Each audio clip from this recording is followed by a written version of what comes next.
মোরলা মাছগুলোর ওপরে এইভাবে একটু হলুদ ছড়িয়ে দিতে হবে, কিছুটা নুন। এবার কিছুই না, এই মাছগুলোকে ভালো করে নুন আর হলুদ মাখিয়ে ম্যারিনেট করে ছোট চামচের 1 চামচ কালো সর্ষে, ছোট চামচের 1 চামচ হলুদ সর্ষে, দিয়ে রাখা কিছুটা আদা, দুটো বড় বড় কাঁচা লঙ্কা কড়াইতে ছেড়ে দেবো। একটা পিঠ পুরোপুরি ভাজা হয়ে গেলে মাছগুলোকে জাস্ট এইভাবে ধরে এরকমভাবে উল্টে দেবো, এরকমভাবে।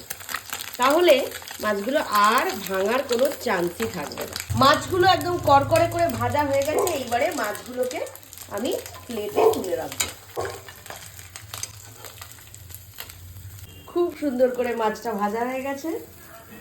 Cutting coating complete. তো কি কি সবজি কেটে নিলাম সেটা একবার দেখিয়ে দিই। আলু, পেঁয়াজ, বেগুন আর পেঁয়াজ কলি। তো এই মাছের তেলের মধ্যে প্রথমেই ভেজে নেবো হচ্ছে বেগুনগুলো।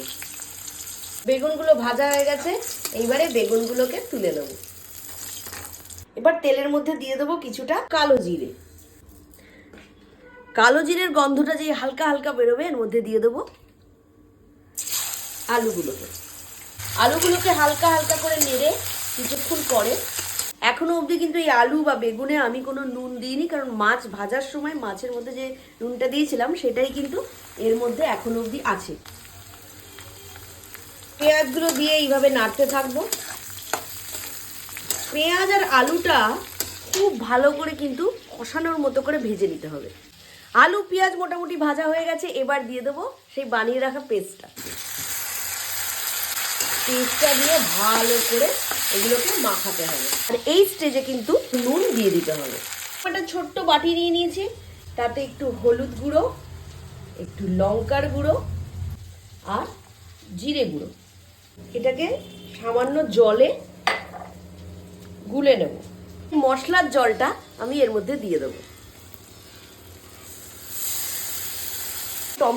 টমেটোটা একটু কুচিয়ে এর মধ্যে দিয়ে দিতে হবে। ফালি ফালি করে কেটে রাখা টমেটোগুলো এই স্টেজে এর মধ্যে দিয়ে দেবো। এই পেঁয়াজ কলিগুলো এর ওপর থেকে ছড়িয়ে দেবো।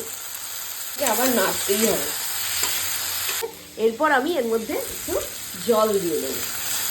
বেগুনগুলো দিয়ে দেবো, মৌরলা মাছগুলো দিয়ে দেবো, দিয়ে জাস্ট এর মধ্যে এই যে ডুব বলে এরকম মাছগুলোকে ডুবিয়ে দেবো। সামান্য নুন দিয়ে দেবো। এইরকম ভাবে ফুটন্ত অবস্থায় এর মধ্যে চাপা দিয়ে দেবো।